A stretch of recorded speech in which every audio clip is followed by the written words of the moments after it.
Bon, bonjour. Aujourd'hui, j'aimerais regarder ensemble certains types d'ornements qu'on retrouve dans la musique irlandaise et j'aimerais vous parler des rouleaux si on veut, euh, qui sont un ornement, une technique qu'on retrouve dans la musique à danser traditionnelle irlandaise, surtout quand c'est joué sur des instruments traditionnels tels que la flûte, le violon, le tin whistle, etc. Et ces rôles ont été transférés à l'accordion dans les années 50 par les joueurs tels que Paddy O'Brien et Joe Burke qui ont vraiment établi le système Sido comme système proéminent pour la musique irlandaise depuis les années 50. Et le transfert est réussi d'une certaine façon, mais aussi il y a certains problèmes, à mon avis, avec les rôles. Et puis, on trouve que la jeune génération d'accordéonistes en Irlande font beaucoup moins appel à ces ornements. D'abord, pour comprendre les rôles, je pense que ce serait mieux de regarder comment on peut les interpréter sur un instrument traditionnel tel qu'un whistle. Donc, je vais vous montrer ça. Bon, alors au tin whistle, je vais montrer d'abord, il y a deux types principaux de rôles, je dirais. Et il y a ceux qui tombent sur le temps fort. Et je vais vous donner un exemple.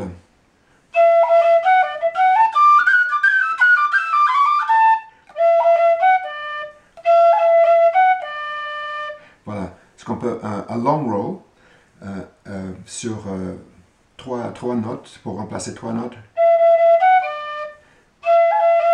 En fait, c'est une façon d'articuler une note pour le diviser en trois, si on veut, avec un ornement en haut et en bas.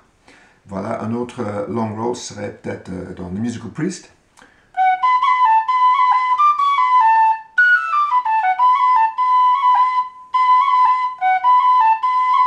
Encore une fois, sur un temps fort. Mais l'autre type principal serait un rôle sur un contretemps. Et pour moi, si vous débutez en accordéon irlandais, voilà, c'est le type qu'il faut... il faut avoir une stratégie pour remplacer ou pour émuler ce que les autres instruments font sur les contretemps, surtout dans les reels. Voici The Drunken Landlady.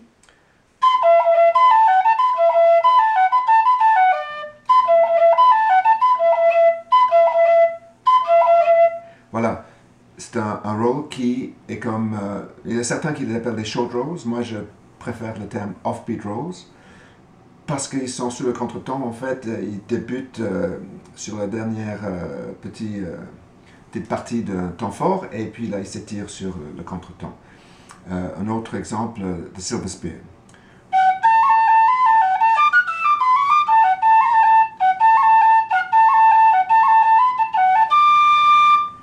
Voilà. Et la raison pour laquelle je veux concentrer aujourd'hui sur ces rôles à contretemps, les offbeat rolls, c'est parce que, à mon avis, voyez, je vais vous montrer. Si à l'accordion, vous êtes appelé à jouer un tune où les autres instrumentistes mettraient un rôle sur un temps fort,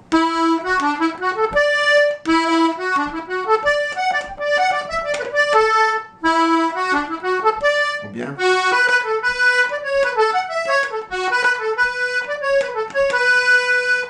à mon avis, on peut très bien ne rien faire. Jouer une longue note. Et ça marche bien. Pas besoin de faire autre chose. Surtout si on utilise le soufflet pour donner un petit peu une impulsion. On augmente un peu le volume.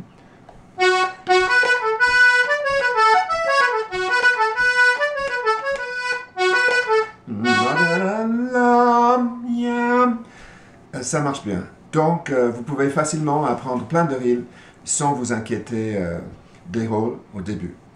Pourtant, par contre, les offbeat rolls, si vous faites rien, si vous faites simplement...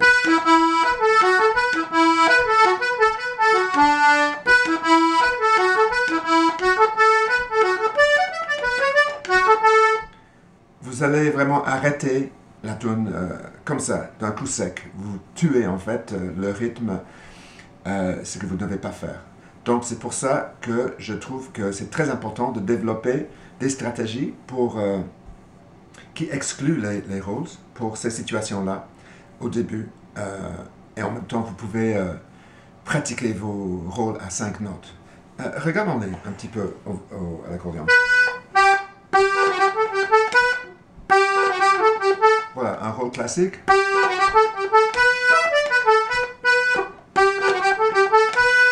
Une jig cette fois-ci. Sur la note sol. Moi je trouve ça sonne très bien et puis j'ai pas d'objection. Philosophique ou autre.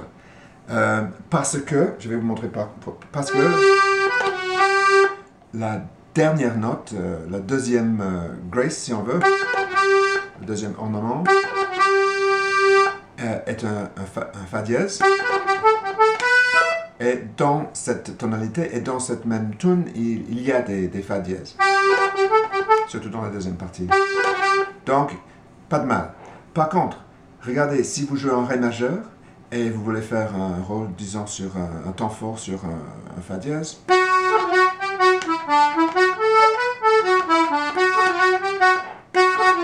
si vous écoutez très attentivement, ça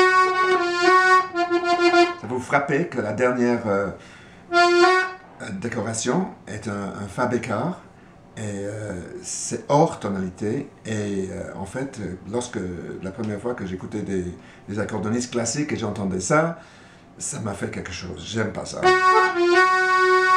Alors, le truc avec les rôles à 5 notes, parce que la plupart du temps, la dernière note sera hors tonalité. Le truc, c'est de développer une fluidité pour que cette note hors jeu ne paraît pas, qu'il est très très... et il y a des joueurs qui le font merveilleusement. Mais c'est difficile, ça va vous prendre du temps pour avoir cette fluidité-là. Alors c'est pour ça que je vous recommande de développer d'autres stratégies que je vais vous montrer maintenant. Et puis, qui sait, peut-être que vous pourrez jouer toute votre vie sans jamais faire un rôle à 5 notes et faire de la très belle musique. Alors, regardons les possibilités. Première possibilité, dans un tune comme The Drunken Landlady, au lieu de jouer la note 2 fois, on va le faire 3 fois. Et si vous avez regardé mes autres clips, vous allez sûrement vous apercevoir que la méthode que je préfère est de jouer la note 3 fois, mais avec plusieurs doigts, en changeant de doigts. Je vais venir à ça dans un instant. Regardons quelque chose de plus simple d'abord. Ça serait de jouer la note 3 fois avec les mêmes doigts.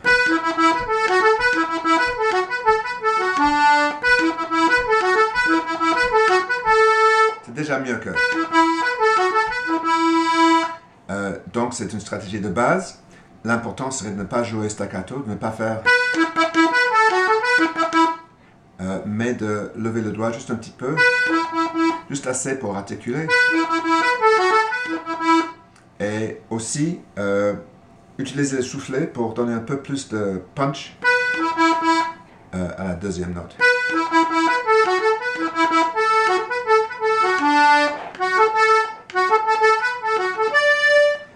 C'est pas une stratégie que j'utilise, mais c'est bien de le pratiquer parce que c'est tout à fait acceptable. Une variante qu'on va voir, et pour ça, ça m'a été montré par Damien Conley, un excellent joueur d'accordion, et il m'a montré qu'on peut jouer la note comme ça, avec un doigt, mais on peut articuler une fois de moins. Donc,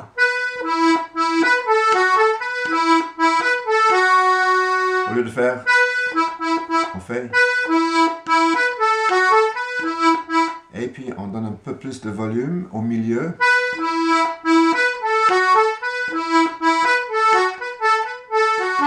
Et mais ça fait la job, comme on dit ici au Québec. Très efficace.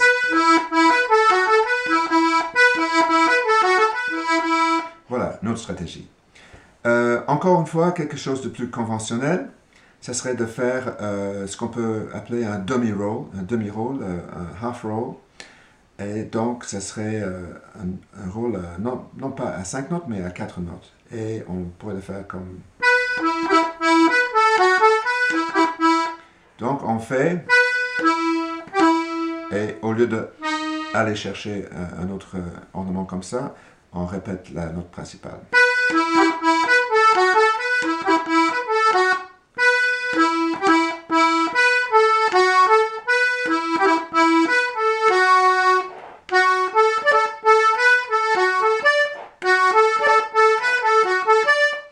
Donc voilà une très bonne stratégie également. Half roll, qu'on utilisait beaucoup par certains accordéonistes, surtout les accordéonistes, ceux qui jouent sur un instrument de une rangée, et aussi par les joueurs de concertina.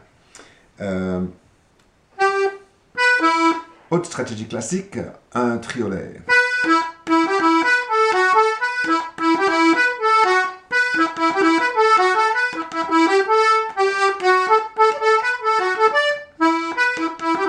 Là, on joue 3 notes dans l'espace de 2. C'est pas comme... Très différent.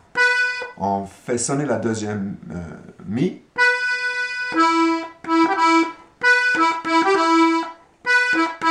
Puis là, j'utilise le sol pour la décoration.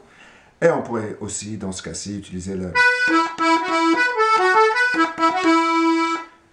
Là, la rangée extérieure nous sert parce que Fa dièse est dans la tonalité de la pièce. Et en fait, dans l'instance, le Drunken Landlady, il n'y a pas de sol dans le morceau.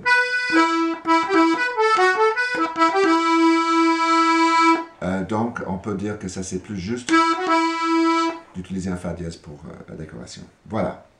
Maintenant, là, je vais montrer ma technique préférée.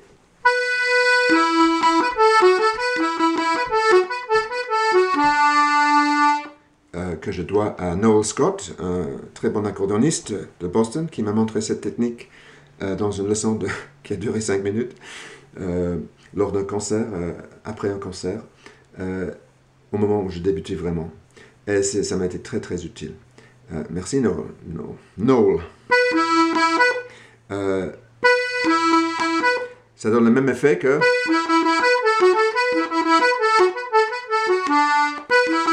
Sauf, ça nous donne plus de fluidité parce qu'on peut vraiment contrôler très précisément le staccato ou le legato. On peut faire sonner une note. Ou bien, c'est comme vous voulez. Et l'autre avantage, c'est que ça vous permet d'exécuter ces passages très rapidement. Des fois, on est appelé à jouer comme ça, ou on le fait pour s'amuser. Et c'est beaucoup plus facile à 2 doigts comme ça. Et on peut compliquer la chose un petit peu avec un ornement.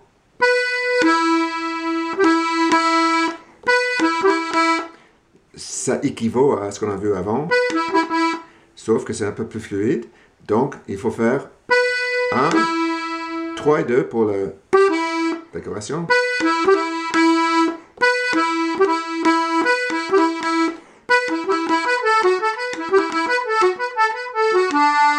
Et on peut le faire sur le deuxième doigt aussi.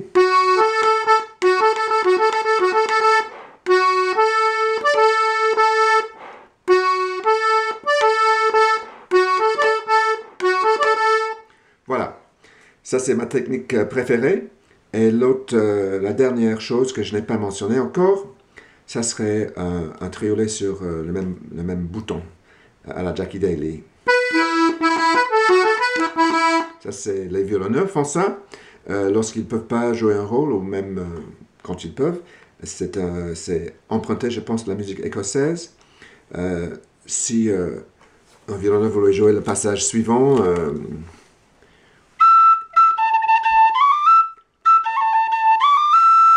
il ne peux pas faire un roll facilement sur un La, parce que ça c'est la corde ouverte, donc il va remplacer le roll par...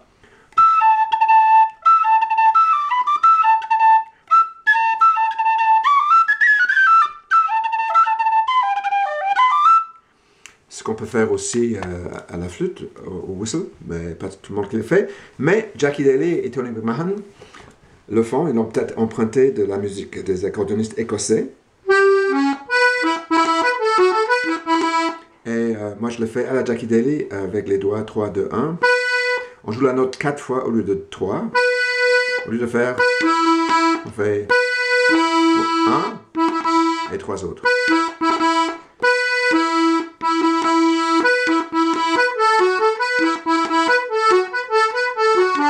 Et c'est très utile.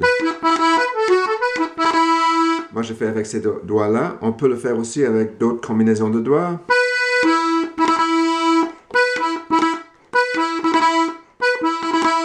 Un, 2, 1, 2, 1, 1, 2, 1, 2. Je ne le fais pas d'habitude. Et puis, voilà, d'autres techniques. Il y a aussi le triolet très, très rapide qui est presque comme un pet. Utilisé par Sharon Shannon et les accordéonistes d'une génération plus moderne encore. Très rapide, ça ressemble au triolet avec l'archet fait par Tommy Peoples au violon. Et j'arrive pas à le faire de façon convaincante sur l'accordéon, alors je me tiens à la méthode Jackie Daly. Alors voilà, là je vous ai montré quelques stratégies pour remplacer les rôles. En même temps, vous pouvez continuer à pratiquer vos rôles.